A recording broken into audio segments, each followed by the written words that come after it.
একজন দার্শনিক নৌকায় চড়ে যাচ্ছে কোথাও, তো নৌকায় চড়ে যাচ্ছে দার্শনিক একা, মাথার মধ্যে দর্শন গিজগিজ গিজগিজ করছে, কথা বলার লোক পায় না।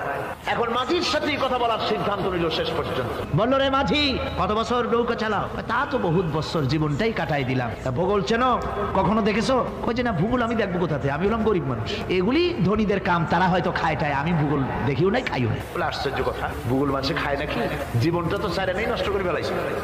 মাঝি দাঁতগুলো বাইর করে দিয়ে বলতেছে, স্যার হইতেও পারে। কিছুক্ষণ পর দার্শনিক বলছে, এই বেটা, দর্শন বোঝো? স্যার খামোখাই শরম দিচ্ছেন, এ সমস্ত বড় লোকের খাবার, ওগুলি আমার সামনে বলে লাভ নাকি? আমরা গরিব মানুষ, এগুলি আমরা কোনোদিন দেখিও নাই, খাইও নাই। দার্শনিক বলছে, বেটা বেওকুফ, দর্শন মানুষে বুঝি খায়? তোর জীবন আটা নাই মিশা। মাঝি কয়, হইতেও পারে। এবার দার্শনিক বলছে, এই বেটা, কিছুই তো জানো না, খালি দাব বাই করবে, ইতিহাস চেনো? মাঝি বলছেন, স্যার এইবার একটা কথা বলছেন যেটার সাথে কিছুটার মিল আছে, আমি খাইছি। সেটা হচ্ছে, বাপ গরিব ছিলেন, কিন্তু মাঝে মধ্যে শীতের মৌসুমে পাতিহাঁস জবাই করে আমরা খাইতাম, আর বিবাহের সময় শ্বশুর বাড়ির রাজহাঁস জবাই করে খাওয়াইছিল, কিন্তু ইতিহাস তো খাই নাই, ওইটা কোথায় পাওয়া যায়? দার্শনিক বলছে, বেকুব বেটা, ইতিহাস আর পাতিহাঁস বুঝি এক? তোর জীবন তো বারো নাই মিশা। মাঝি কয়, হইতেও পারে। কিছুক্ষণ পর উত্তর দিকে কালো মেঘ উঠেছে, আকাশ থমথমে ভাব, নদীর ভিতরে তুফান সৃষ্টি হয়েছে। মাঝি বলছে, স্যার সাঁতার জানেন?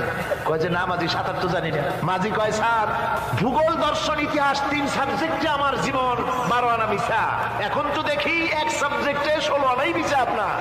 আমার তো 4 আনা আছে, 12 আনা ফেল, 4 আনা তো আছে, ওই 4 আনা দিয়ে আমি সাতরাইয়া কেনারায় উঠে যাব, আর ইতিহাস দর্শন পাতিহাস খাইয়া ডুবে মরু মিয়া। এবার দার্শনিক বলছে, আরে মাঝি, মানুষকে এরকম নৌকো ডুবে মরে নাকি? কয় মরে না, আমার বাপ এই নৌকার মাঝি ছিল, তারপরে এই নৌকা বাইতে বাইতে আমার বাপ এই নৌকার মধ্যে মরছে ডুবে। আচ্ছা, তোমার দাদা? বাবার দাদাও মাঝি ছিল, এই নৌকা বাইতে গিয়ে সেও মরছে। তোমার নানা? আমার নানাও এরকম নৌকা বাইয়া এরকম মাঝি হয়ে মরছে। দার্শনিক কয়, তুমি তো দারুণ বেহায়া, যে নৌকায় তোমার বাপ মরলো, দাদা মরলো, সেই ব্যবসা তুমি ছাড়তে পারো না, তুমি তো দারুণ বেহায়া। মাঝিরও বুদ্ধি কম না। মাঝি কয় যে, স্যার আপনার বাপ জিন্দা আছেন? কয় না, মারা গেছে। কোথায় মরছে? ঘরের মধ্যে খাটের উপরে চিত হইয়া আরামসে মারা গেছে। আপনার দাদা? বলে, তিনিও ঘরের মধ্যে বাস, ওইখানে ঘরের মধ্যেই মারা গেছেন খাটের উপরে। আপনার নানা? উনিও ঘরের মধ্যে চিত হয়ে আরামসে মারা গেছে। মাঝি কয় যে, আপনিও তো বেশরম কম না, যে ঘরের মধ্যে আপনার দাদা মরলো, নানা মরলো, পুষ্টি মরলো, সেই ঘরটা তো এখন আপনি সারতে পারেন নাই। এর দ্বারা মাঝি বুঝাইতে চাইল এই কথা, দার্শনিক সাহেব, মৃত্যুর জন্য সময় হলো আসল কথা। সময় যখন এসে যাবে, সে যে জায়গায় হোক, মৃত্যু তাকে ছাড়বে না। মৃত্যু যখন আসবে, জায়গায় পৌঁছতে হবে, আর সময় যখন আসবে, এক মুহূর্ত আগে পিছু করা হবে না। মৌত আসার সাথে সাথে আজরাইল তার সামনে এসে যাবে, এক মুহূর্ত বাঁচতে পারবে না। সুতরাং মুমিন ব্যক্তি, তার দিলের মধ্যে মৃত্যু সম্পর্কে কোন ধরনের ওই ধরনের চিন্তা থাকবে না, পরানটা নিয়ে কোন রকম নিবাসী এরকমের চিন্তা থাকবে না।